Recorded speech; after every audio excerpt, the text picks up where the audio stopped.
All right, welcome to Talk-Jitsu with host Uki Mike, Joey Boretski, and me, Jordan Preisinger from Jordan Teaches Jiujitsu.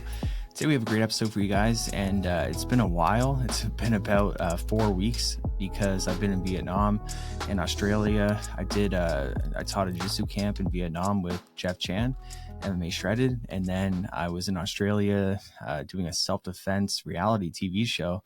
Well, it's not really a TV show; it's a YouTube show, and that was a lot of fun. I can't spoil it, so I can't say too much, but I'll try to give as much information as I can on it. But when it does come out, I can give way more insight and give people kind of like behind the scenes takes of everything that happened, because it was a super intense season. Like the first season was good, and I recommend, if you haven't seen it yet, to search on YouTube Ultimate Self Defense Challenge. But this season is very intense, very action packed, and a lot of highlight moments.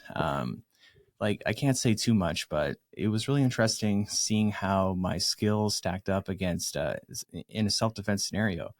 Like, for example, there was knife fights, so people were trying to stab us. We have 5 rounds of attackers with knives, and I had a really unique game plan, which I can't reveal, but I think people will have their minds blown that I did what I did. So if anyone listening has any guesses on what I did, feel free to guess in the comments. I can't confirm or deny, what my game plan was, but it was a good one and it worked pretty good. And just while we're on that topic of knife fights, I think it's really just interesting, like how much self-defense doesn't really work that great against knives. Like if someone has a knife, you are screwed. Like I still did well in the challenge, but it really opened my eyes to the fact that like knives are overpowered. Like they will cut you up, guaranteed. But what would your guys' game plan be? Because I for a while, like I've been thinking about this for a long time. Like, what's my game plan going to be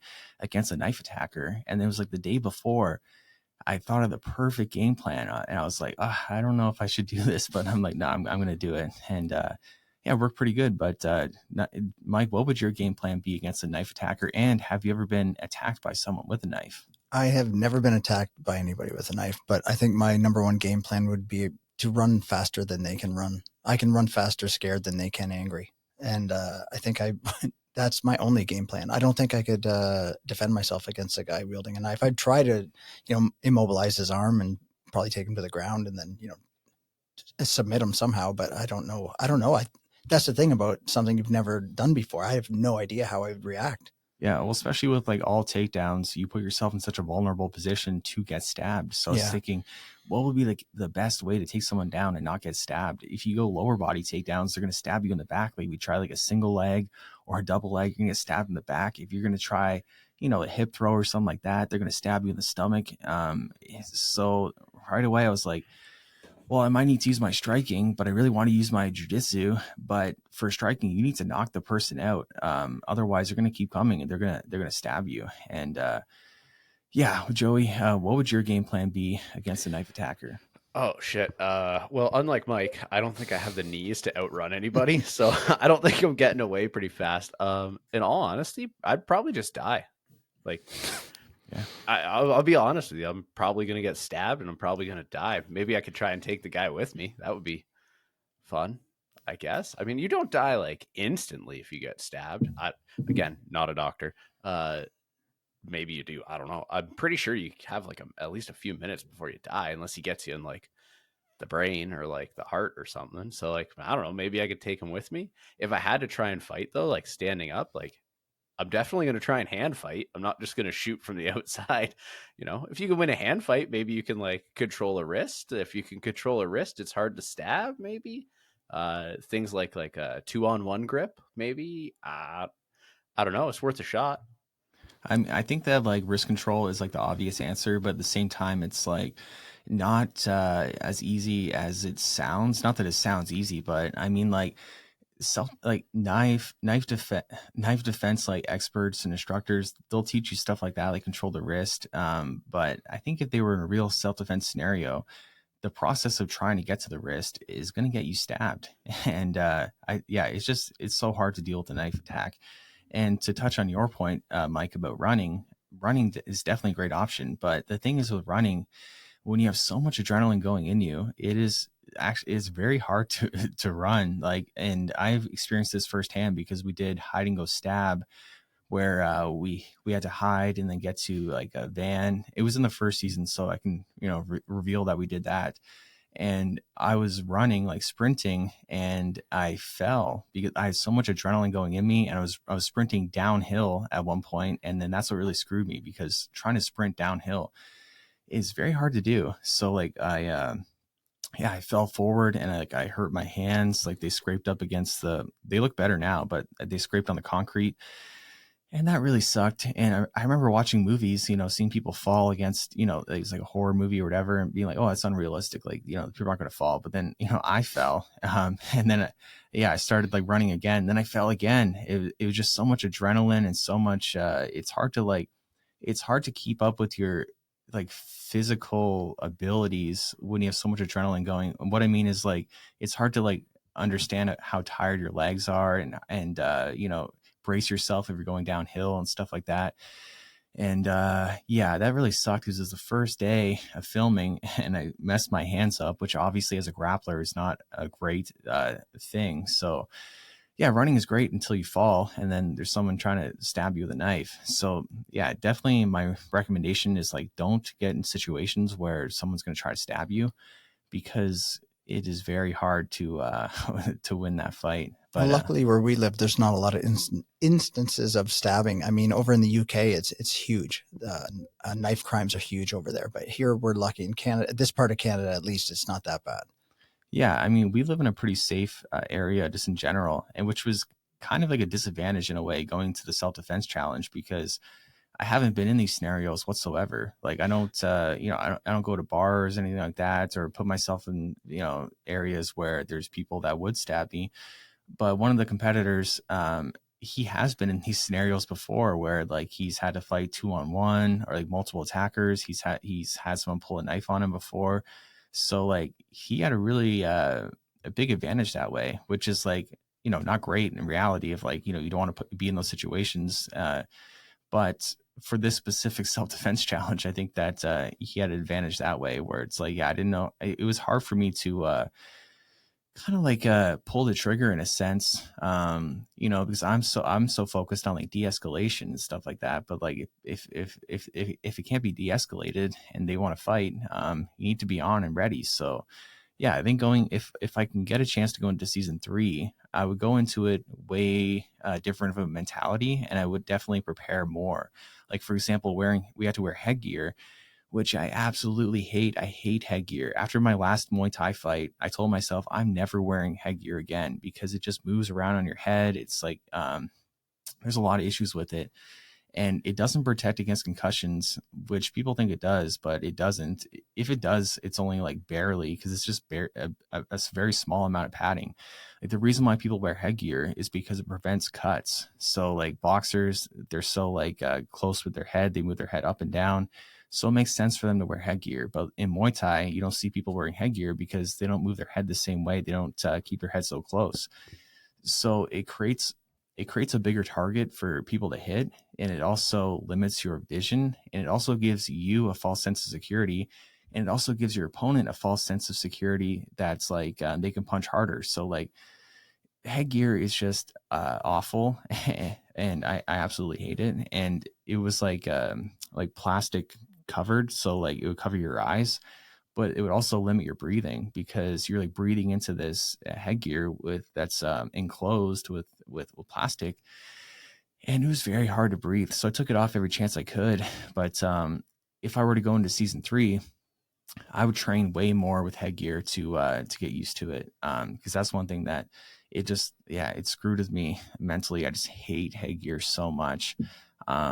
And yeah, one thing that I think I should have a good shot of getting to season 3, because in season like this season that we just filmed, I hurt my knee the second last day of filming. I hurt my knee and I couldn't do the last day, the last 2 challenges. So it took me out of it, and I couldn't win anymore because I was hurt. And going into it, I was worried that I would hurt my knee because it's been messed up for about like 5 months or so. I think it's my meniscus.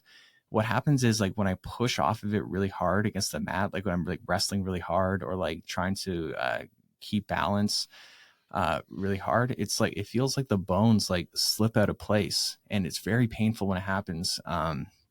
It heals pretty quickly in the sense that I'm like rolling today, a week removed from it, but I just have to be careful when I am rolling. But I definitely can't wrestle, and I can't really bend my leg great, but I can put weight on it, walk normal now. But when it happened, like I could not walk normal. The second day I couldn't walk normal, and then it started getting better where I could actually walk. But yeah, that I think because I was doing pretty well, so I think I should have a good shot at getting into season 3. I'm hoping so. Did you find that when they turned the cameras on, it made things a lot harder? Because I know I can have a conversation with you or Joey just like nothing. And as soon as you turn these cameras on, I clam up, I stutter, I get nervous. Did you find that happen down there? No, there was only one time where it felt kind of awkward just because they were like filming like the entrance of us like coming into the fighter house, and we'd already like met each other, like, and then we had to like film it, and it's like, I'm not a great actor, like I'm not very expressive and stuff like that, so it's like I'm in my head like, what do I say, what do I do, like I don't want to like come across weird, but like when it was just like normal, you kind of forget that the cameras are even there, to be honest. Like, yeah, that the cameras didn't mess with me at all, like I barely even noticed them, but yeah, like it was really cool filming, like being a part of a reality show. I definitely want to do more. I'd love to be in like other reality shows, whether they're self-defense oriented or not. I think it'd be really cool. Like Rokas, the guy that put it on, he had a great idea doing the self-defense challenge. But, I think he could do like other types of reality shows too, that are martial arts oriented. And if he doesn't, that might be something that I want to do, is like, think of like some cool ideas, some concepts for different reality shows that are involve martial arts. And that'd be really enjoyable to do, but it's a lot of work. Yeah, it's a lot of work for sure. So you went to Thailand first and then Australia? No, I went to Vietnam first. Vietnam, yeah. So I did that camp with Jeff Chan. It was really fun, and everyone really enjoyed it. I met a listener of the podcast. So shout out to Matthew. Matthew, he listens to the podcast. And I always super appreciate when people tell me they listen to the podcast. Like I always love when people, they watch the channel and stuff like that. But like when people listen to the podcast, that just like hits me in the heart just so much more. So like when he told me that, I wanted to give him like extra attention, and roll with him more and stuff like that. So yeah, if anyone wants to roll with me a lot at one of these camps, just tell me you watch the podcast, even if you don't, and then I'll be like, I'll love you even more. So yeah, but during that camp, it was really fun. But during sparring, I hurt my knee there, which sucked because I was worried that I was going to hurt it at the self-defense challenge, but I hurt it in Vietnam first. So that probably didn't help me going into the challenge. What happened was I swept a guy, like a Muay Thai sweep. Like we were sparring Muay Thai, which what a sweep is, basically it's like a takedown in Muay Thai. It's called a sweep though. And then he really wanted to sweep me back. So he went for one that wasn't there. And then he like kept going after, even though I already defended, and then it tweaked my knee. And then I couldn't wrestle for the rest of the camp. I was worried that it wouldn't be healed in time for the self-defense challenge. Luckily it was enough, but well, maybe it wasn't enough because I hurt it again, but it was enough to at least perform for the first, 4 days. But yeah, it would have been nice if I didn't hurt it in Vietnam, because that probably did contribute to hurting it in Australia. I got one more question about when you do seminars like that. Do you find, because you have prominence on YouTube and stuff like that, that people try to go harder and get one up on you? They want to beat the guy that's on YouTube. They want to take you out, kind of thing? I don't find, no. And like, maybe it's harder for me to tell too, because like, it doesn't matter if they're going to try hard to get me, they're not going to get me. So, I kind of welcome that anyways. Like I like when people, like I like rolling hard, and yeah, if anyone thinks they can get me, do your best. But no, yeah, I never really had that problem. But yeah, I really enjoyed teaching the camp. I taught choke mechanics, like taught like different like guillotines and stuff like that. And I just taught that at a seminar I did in Toronto. So that was kind of like good practice for the camp.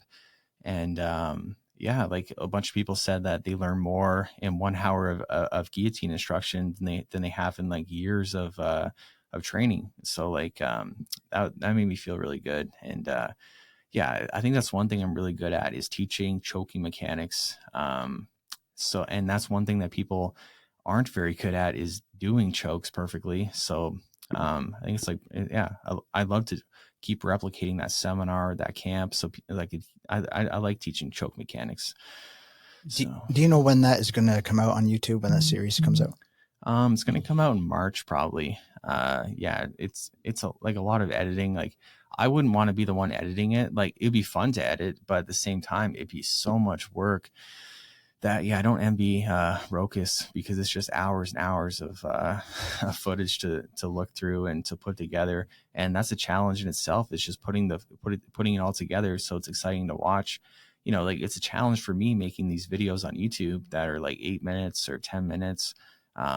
And figuring out how to structure them so they're exciting, interesting, and that they're laid out perfectly. But when it comes to a reality show, it's like even more work. So yeah, that's like pretty much the gist of yeah, what I've been doing last couple of weeks. Yeah, it's like too long to be gone though. I was gone 3.5 weeks, and I got super homesick. Like I just missed my kids and my wife so much, and the gym, everything. So it was kind of hard to perform too, because I went to Vietnam, then I had a week in Australia in Bondi Beach, which was nice. It was a really nice beach. But then I had the week of the self-defense challenge. So yeah, it was 3.5 weeks in total. And I wish that I would have just went to Australia like a couple days before the challenge, because by the time it started, I was just ready to come home. I was just, yeah, I was like, yeah, I want to go home, but it is what it is. And yeah, it was a lot of fun. And Joey, you had some tournaments and some drama and stuff like that. And we always love drama. So yeah, let us know what's new with you. Oh yeah. So like obviously I compete as much as I can. Did a tournament last weekend. I actually entered in. They had a 16-man. I think it was like all black belts or something, but like ADCC rules open weight bracket with like a pretty decent cash prize. I got absolutely stomped in the first round. Like it was honestly like a lot of the times I compete, you guys will hear me talk about it all the time where, you know, I'll say like, I didn't have my best game or I didn't show up. You know, you guys know what it is. You've competed. I actually showed up. I played my game. I felt really good. I thought I played a really good match, and the guy was just better than me, straight up, start to finish. Couldn't get anything going.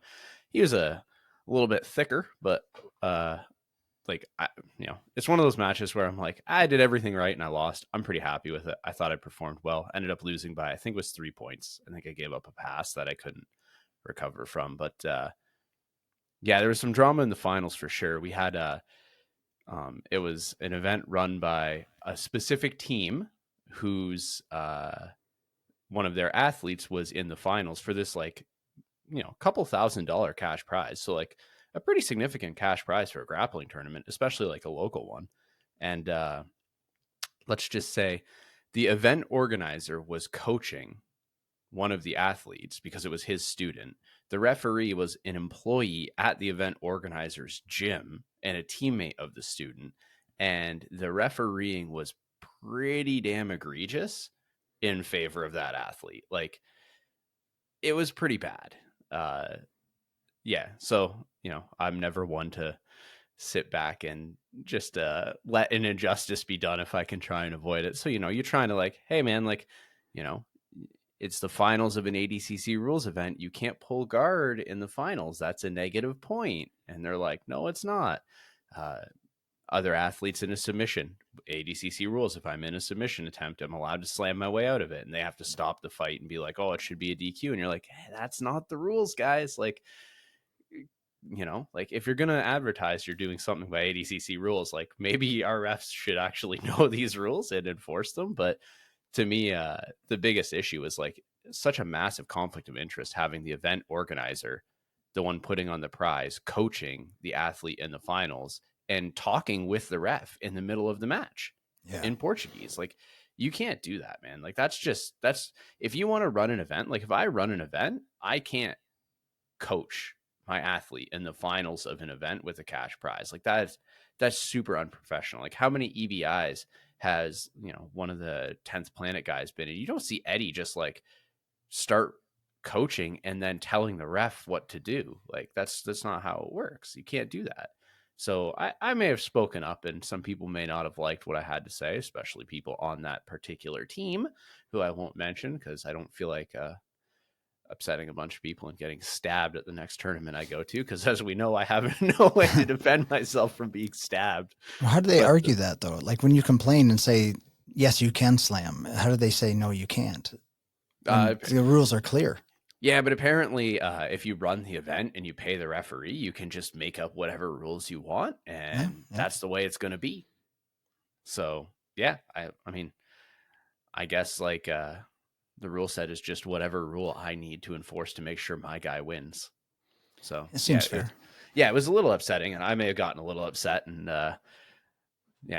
some of the event organizers may not be particularly happy with me and some of the comments I had for them. But I don't mind, like, when I see stuff like that and someone like, because especially like I know the other guy who definitely got robbed in the finals.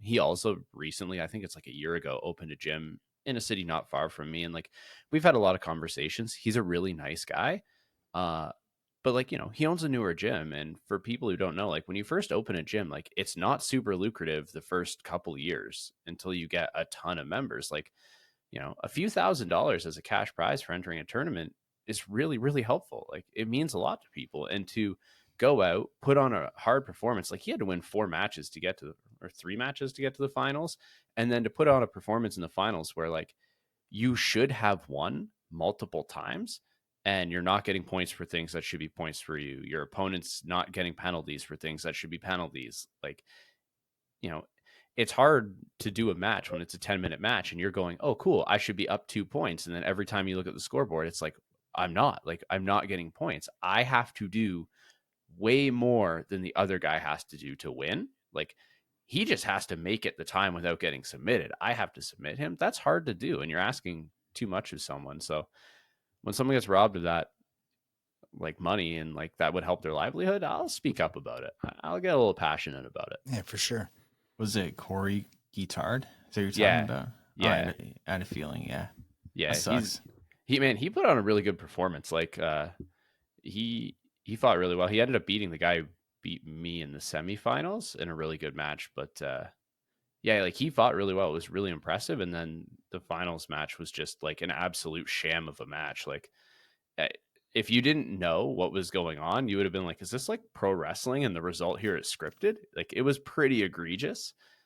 I'll let it slide if it's like, he didn't get an advantage or something. If it was like IBJJF rules and you're like, whatever, it should have been an advantage, but like things don't get scored. But like, you're just like blatantly not calling things that are points. It's pretty bad, man.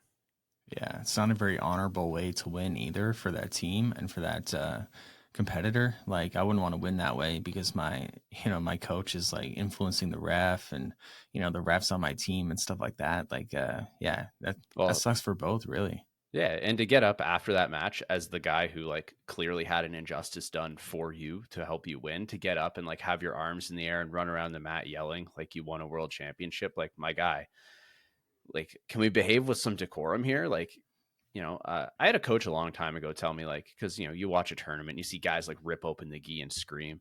I had a coach a long time ago be like, hey, man, if you win, just like act like you've been there before. Don't act like this is the greatest thing that's ever happened to you in your life. Because, people look at that. And if you're like freaking out over like a blue belt tournament win, like ripping the gi off, throwing the belt on the ground, people are going to be like, this dude must have never won anything else in his life. Like, this must be the only good thing that's ever happened to him. Get your hand raised.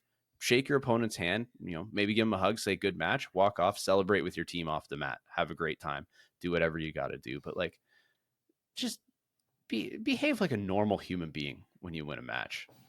Yeah, I agree. And Joey, for you, like, you're competing all the time. Do you do you still get super nervous, and does that affect you? Because, for example, when I was doing the self-defense challenge, it felt like every day having a fight or having a match, because it was just very intense, and I'm so competitive. I just want to win so bad. It like reminded me why I hate competing, because it's too mentally it's too much for me. I just don't want that stress in my life. Like I want to win so bad, and it just like consumes me. But do you think that you're more kind of used to it, or do you think maybe it's because I don't want to say less competitive, but like you are, more okay with like losing, as opposed to me, where like, yeah, I just absolutely hate losing. Yeah, so much. Oh man, I despise losing. Like every time I lose a match, I come home and I I kind of have like an unwritten rule with my wife where I get like 24 hours to sulk. Like if I lose, I'm 24 hours. I'm allowed to be fucking upset and bitter and kick myself. And then after that, it's like, hey, next one, we got to move on. You can't dwell on this. So that's kind of how I try and view it. But yeah, I found like I did in September and October, I did 5 straight weekends. And by the fifth weekend, man, like I wasn't nervous at all. I felt fine. It felt great. It was think I had 3 weeks off before this one, and you start to feel a little bit of those nerves creep back in, like, hey, what if I'm not quite ready? What if the guy's good? uh and I don't want to use this as an excuse, but like obviously this tournament I didn't have anyone in my weight class, so I just did the open weight. And like, you know I understand when I enter into an open weight, like the deck is a little stacked against me here. Like it's a little not in my favor. I'm not a giant guy. I'm pretty small, but yeah, I'll give the guy credit too. I tend to be a really slow starter. Like I come out, I'm usually really like slow paced, and I like to kind of feel uh, what the other guy does, and then I'll ramp it up as the match goes on. And this guy, like, because ADCC rules, I don't have to have a grip to sit. I sat, and he fucking sprinted at me, like just full on. I was like, oh shit. So for probably the first like minute of the match, I was just like, oh my god, this guy is just coming at me, like he won't stop. So yeah, he did a really good job of making those like the nerves at the start of a match way worse, because he put the pressure on me right away. Where I think if he had come out slow and methodical, like those nerves go away as the match gets going, and you realize like this is just jujitsu. It's the same thing I do in the gym every day. I'm just doing it on a different mat. But yeah, so it was really smart of him to kind of make those feelings way worse. But I'm competing again next weekend, so hopefully that goes a little better for me. Yeah, I feel the same way. I like to start like slower and more like technical, rather than like, just going at it full force. And that was one thing about the challenge that was hard, because like when it's go time, it's like you can't be like slow and methodical. It's like they're coming at you, and it's just like instantly like you're in this like high stress scenario. And yeah, that was something that was really hard to deal with. But yeah, I think if I would have like, prepared more, in the sense of like, maybe I should have done some like more like high intense situations, or some tournaments or something like that. But yeah, that definitely, it reminded me why I hate competing. I Yeah, I don't think mean, I'll be competing anytime soon.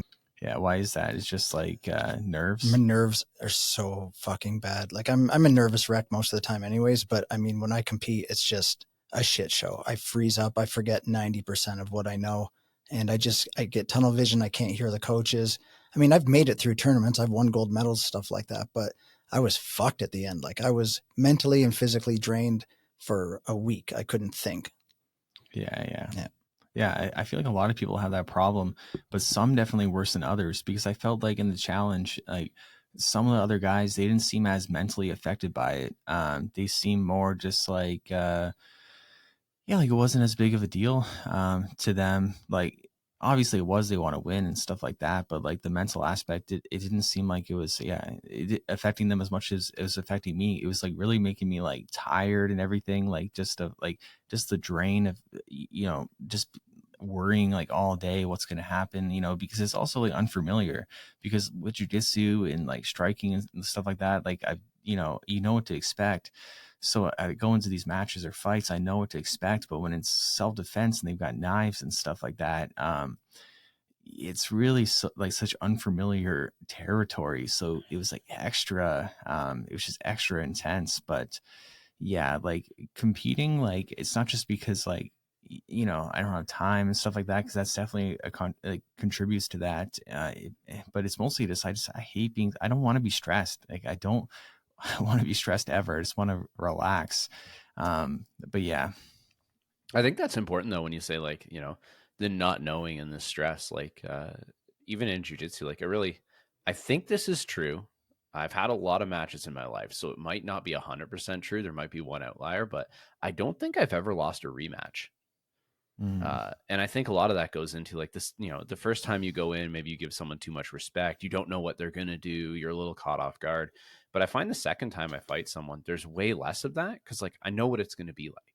I know what, generally what they're going to do. I know what to expect. And I find it way easier to perform. So, like, I can't imagine how it would be doing like a completely different sport where you're like a challenge where someone's now got a knife and you're like, I have no idea how this is going to go or what to expect. it was pretty awful, and I think that a lot of people, they they feel like a lot of jiu-jitsu competitors when it's their first time, or even if they've been competing a while and they're lower belts, they like they think that or they're not, it's almost like they're not sure what to expect, even though it's the same stuff, but it's like they feel like their competitor is going to do like different moves than they've felt before, or like it's going to be this different scenario, they're going to forget jujitsu. But it's never like that. Like we all just do the same stuff for the most part. There's not really anything that people can throw at you that you haven't experienced before in jiu-jitsu. But I felt like this before too, like as like a white and blue belt competitor. It's like I don't know what these guys are going to do. Like I feel like I don't know what to expect, but in reality it's just the same stuff. So like it can like play tricks in people's heads where like yeah, they think they don't know what to expect, but in reality they do. I always Yep. felt in the matches that I've done that if it was at an open mat at our gym, I would have done so much better against these guys. But it was the pressure and the lights and the crowd and I know whenever I go, you guys say, don't worry if you win or lose, we're proud of you. But still, I always feel bad if I lose. You know what I mean? I feel like I'm carrying the gym's name on my back too when I compete or when I competed, so that contributed too. It's just all that was a factor. Do you think you're like a highly competitive person? Me? Yeah. Uh, I used to be even in my younger years when I was more athletic, but as I get older, not so much. Yeah.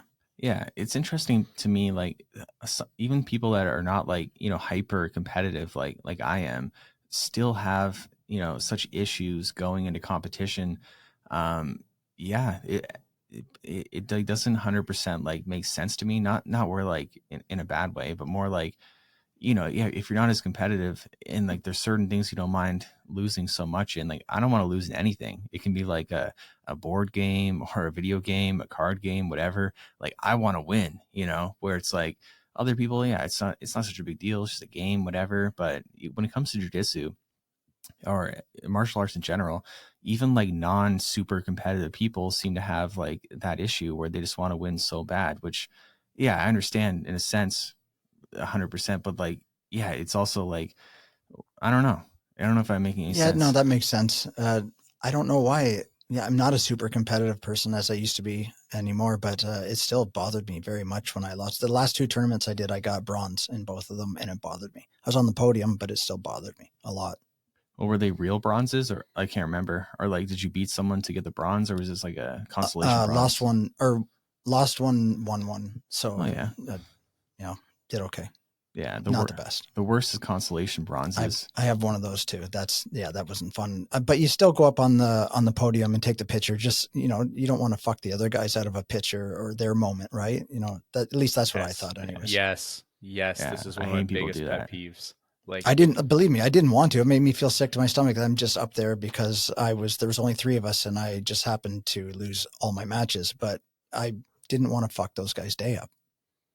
yeah, no, show up. Like, for anyone out there who's competing, if you get a default medal, or even if you like earn a medal and you just don't feel like you wanted it, show up for your podium, man. Like, if you won, you would want the other people to be on that podium so that you have the picture. There's the person in second, the person in third, and you get to post it and feel all good about yourself. Don't rob the other people of that because you feel bad that you didn't win. That's not fair. Like, I've got so many podium pictures of me in first place, and like the guy who came second or third just doesn't show up. And you're like, well, now I have this podium picture that looks like I just won a default medal, which I didn't. I had to beat, 2 or 3 guys to get here, but the other guys are salty they didn't win, so they didn't show up. And I'm like, you just ruined someone else's picture that maybe they were really proud of. Like, they worked really hard for that. Just have some sportsmanship, man. It's the same thing about not freaking out when you win. Lose gracefully. Like, show some respect. Like, hey, I lost. I'll show up for my podium, get the picture, walk off. You can throw the medal out after if you really don't want it. It doesn't matter, but go get it, get the picture. Yeah, like you can be a baby in your mind, but don't express that. Don't be a baby and don't show up to the podium and stuff like that.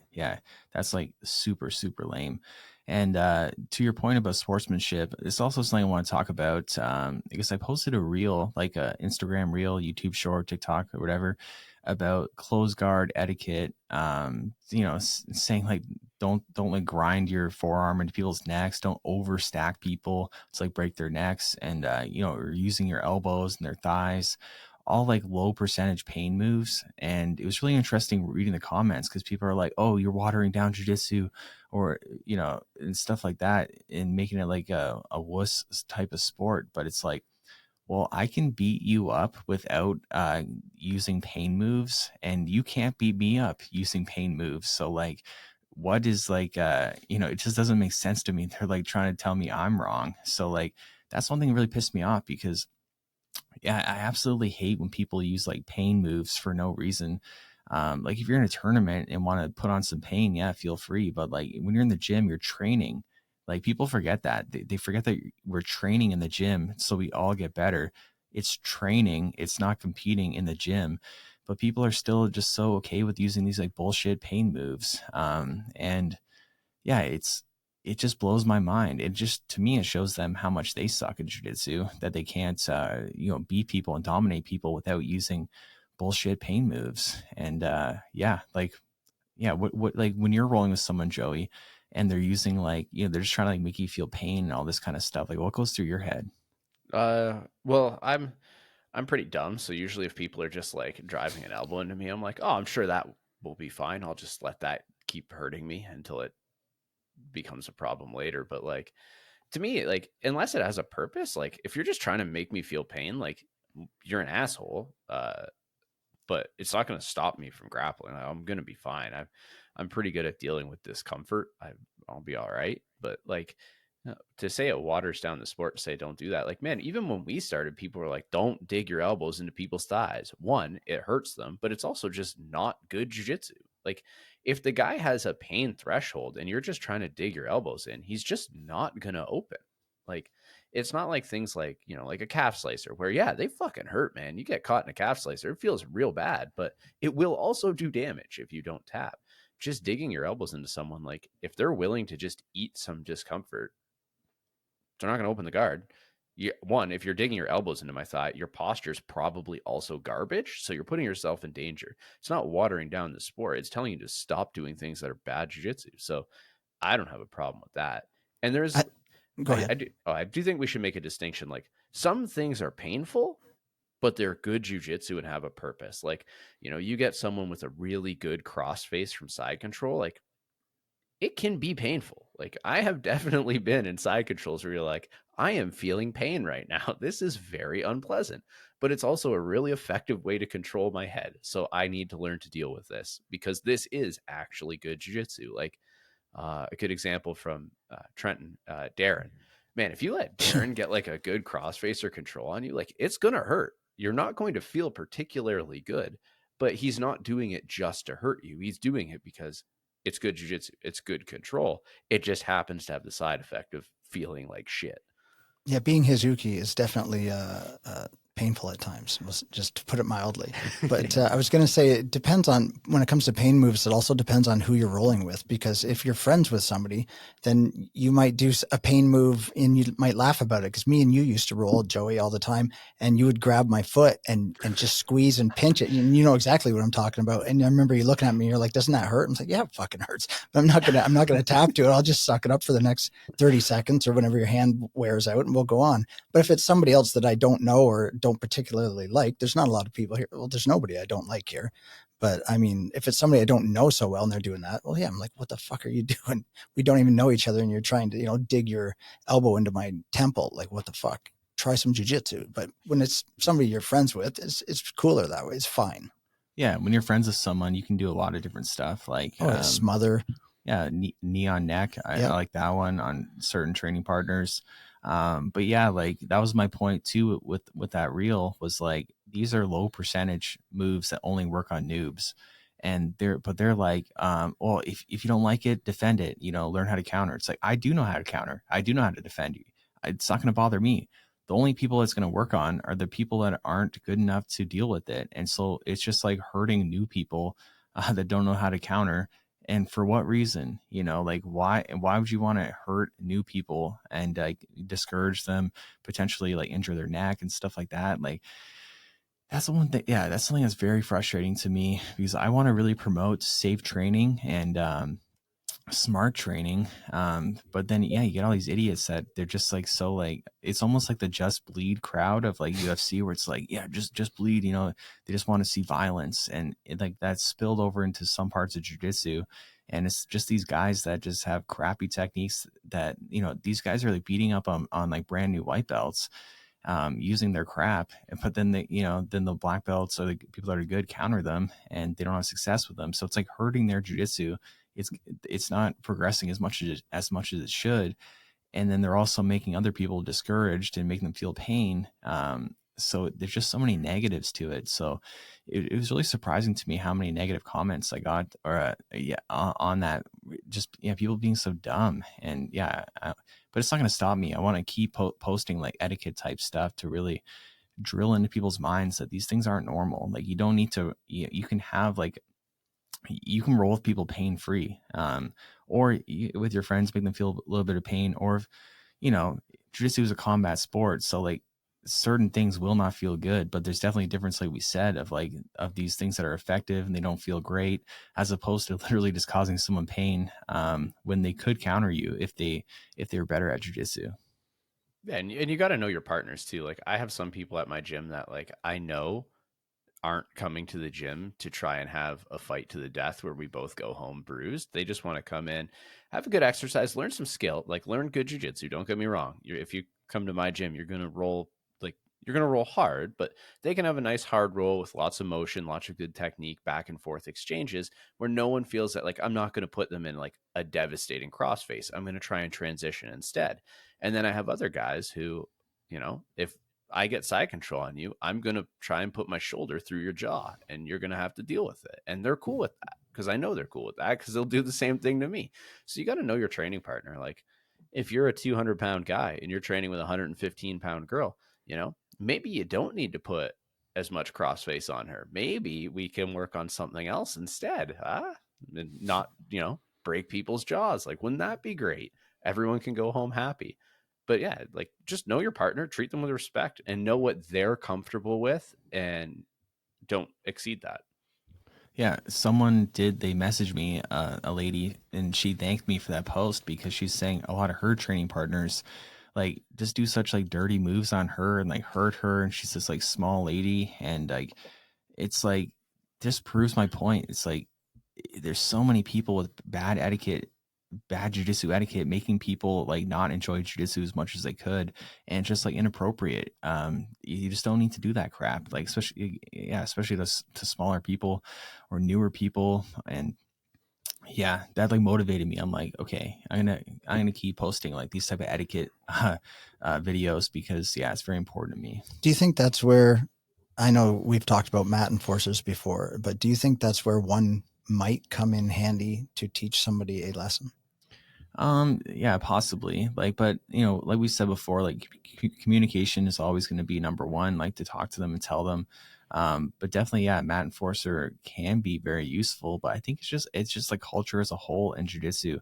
The culture hasn't always been great, and it's definitely getting better, but like there's still this like lingering culture of like, it's on them to tap, it's on them to tap. It's on them to deal with whatever I'm throwing their way. But, I could roll with these people and make them feel immense amounts of pain.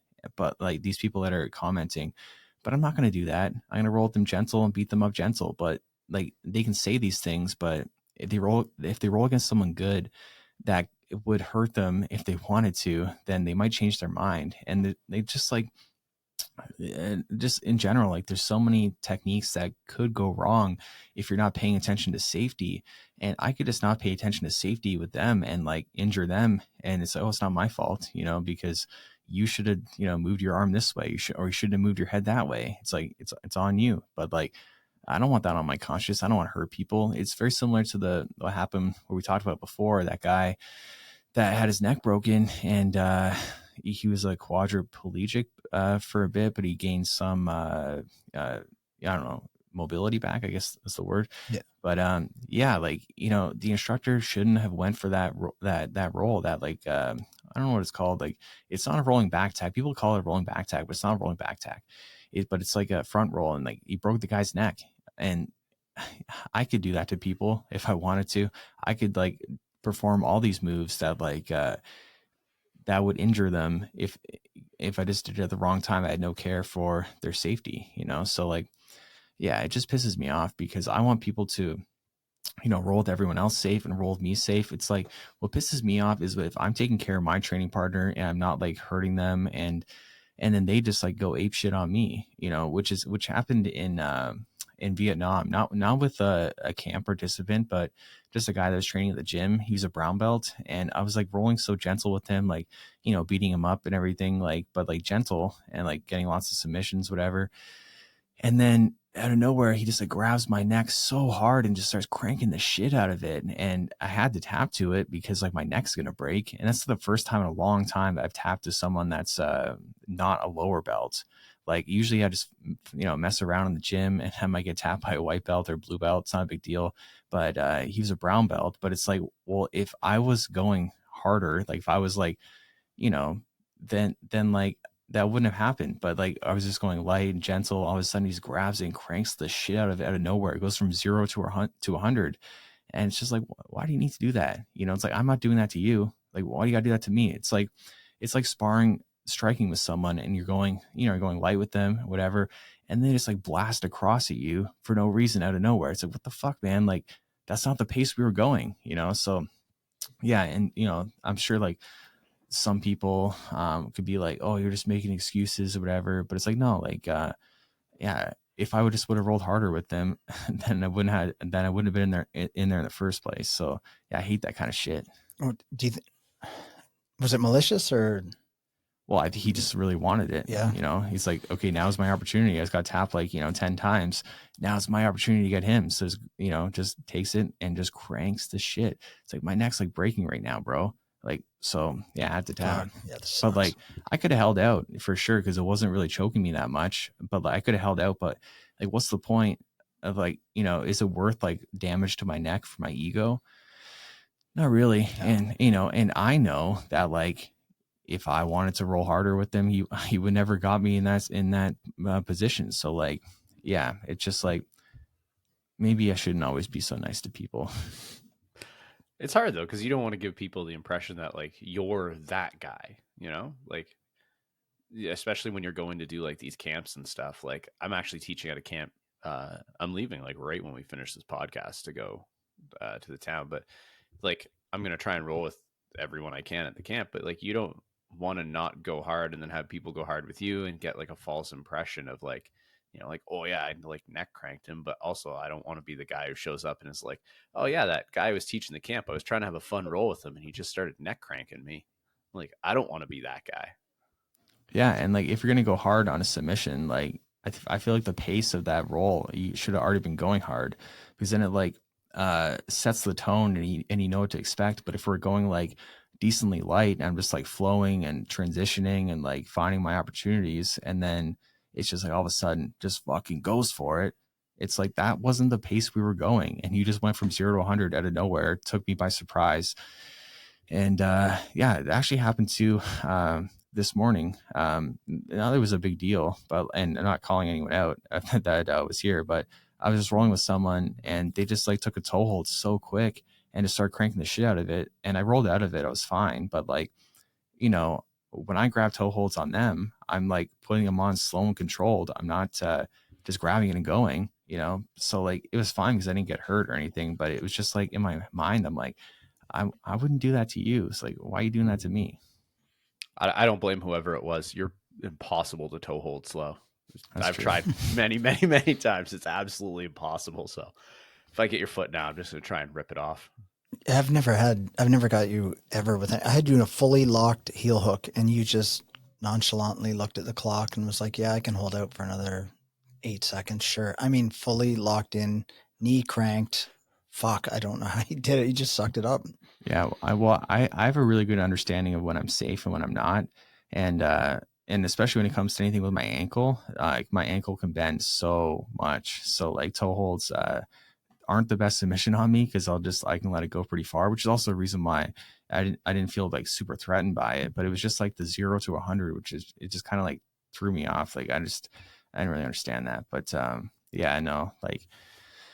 Yeah, it is what it is. I'm like mad about it. I was a little upset about the guillotine, just because it was just cranking the shit out of my neck. But I didn't retaliate either because in my mind I was like, for a second I'm like, I'm gonna get you back. But then I was like, no, be calm, and just relax. And then I just rolled with him like normal, didn't let it upset me, and yeah, which is like the grown up way to deal with it, which like in the past, like, as a white or blue belt or whatever, I would have definitely just like went hard right back, just went to like, 100%, like you got me, I'm going to go 100% now. But now I'm like older and wiser and just like, okay, it's fine.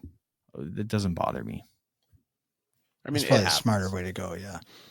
You also like, you train enough, things like that are going to happen. And if it bothers you, it's, this is it's a hard life if every time you tap, you get super bothered by it and have to like go get revenge. Like that's one thing I have to tell my students sometimes, if you get tapped by someone, like your goal shouldn't be for the rest of the round to like, I'm going to get it back. Cause that's how people get hurt. Like when you're like, oh, I'm going to get this guy, he tapped me twice last round. I'm going to tap him 3 times. Like it's a good way to, have someone get really hurt or have the intensity of that round get way too intense. The better thing to do is be like, especially if it's not like a crank or something, be like, hey, good job. Congratulations. You got me. Or if it's someone like in your case who, you have a certain intensity that you're going and then they bring it up high. Like when you slap and bump, I'm going to bring that intensity way back down just to kind of show them like, hey, we're not going that hard, man. Like you can bring this back down. Like we don't need to, if I raise to meet you, you're going to raise again. And then we're just going to escalate out of control.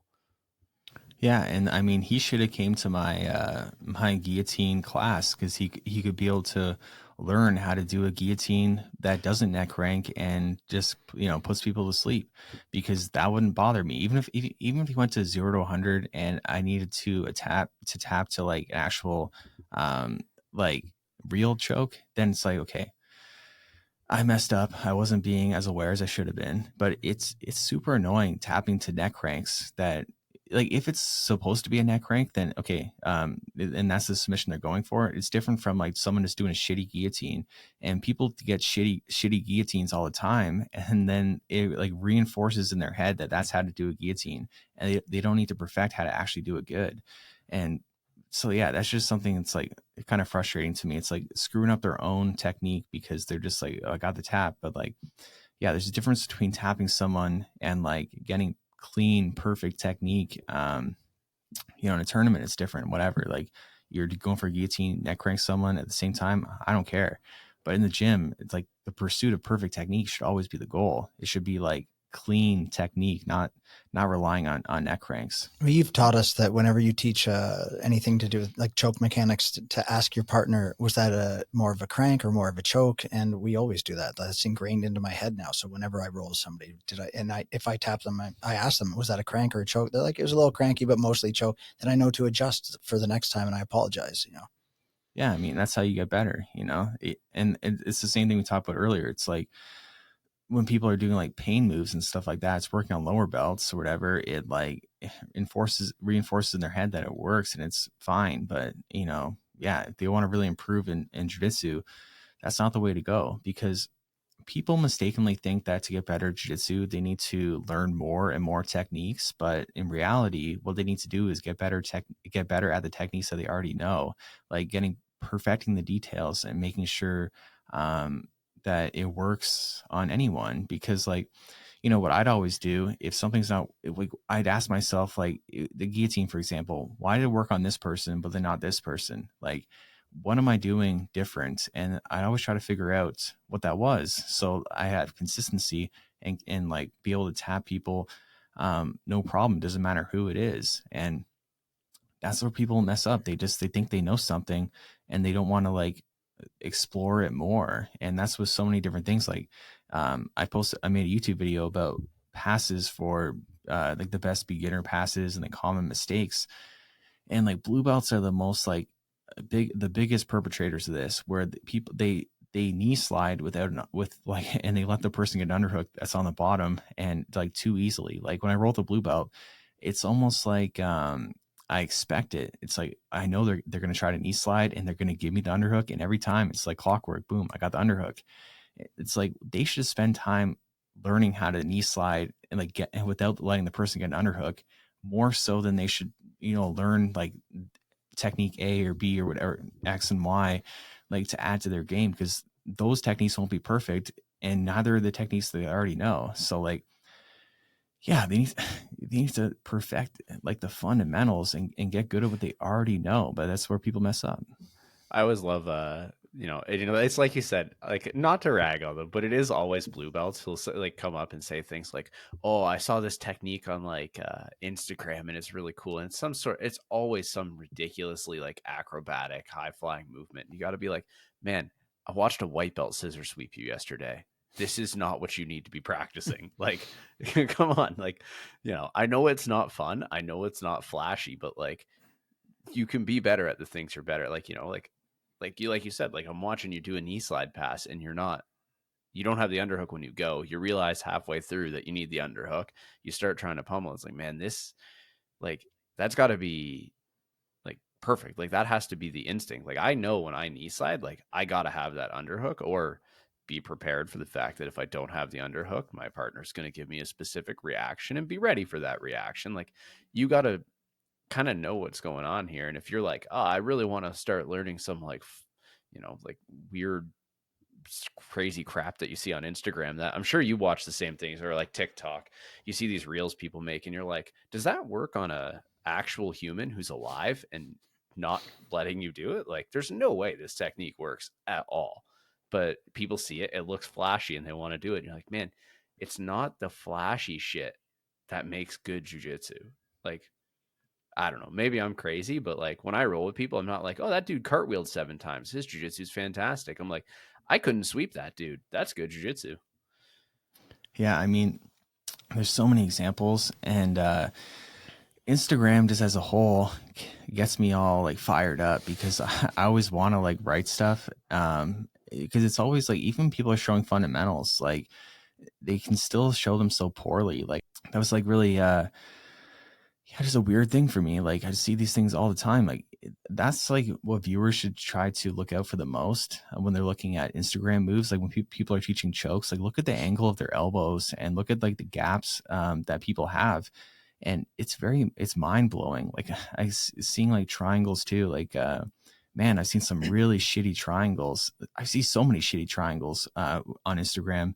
Like they'll do like a sequence or something, and then to the triangle, it's like, oh my God, there's a huge ass gap in there and you didn't adjust it. And then it's just like, no one really notices, because choke bites aren't super, they're not really widely taught, but they're so important. And another example is like, when I was in Australia, we were doing, like drilling for mount. So we would be like, I'd be on the bottom in mount and then be on the top. And when I was on the bottom, I like let the guy get my arm all jacked up. I wanted to see his arm triangle, and he's just putting all his pressure like forward into my chin. And like, he knows how to do an arm triangle, but not really, like he's got like the gist of it down, like maybe 80% of it, but he's missing like the most important parts, which is like where your pressure goes. Like it has to go somewhere. You need to put it on the carotid artery, not my chin.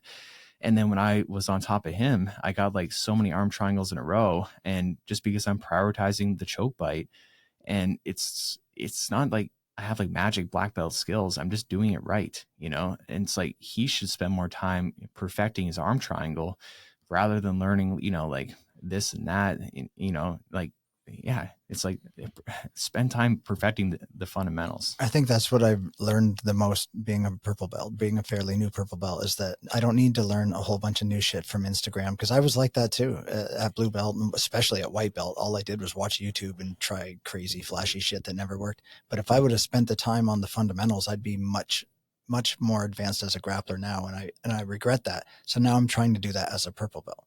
Yeah, well, you got the exact right mentality. I wish more people had that, because yeah, it's very frustrating seeing black belts, especially teaching moves where they're pretty right, like they're pretty good overall, but like they're just missing perfection, and like they could be better grapplers if they had that perfection. So yeah, it's been an hour, and hope you guys enjoyed our comeback episode. It's been a long time. I think we did a decent job. And yeah, with that said, thank you for sticking around till the end of the podcast. If you're still here, please leave a comment or a fist bump, and we'll see you guys next time.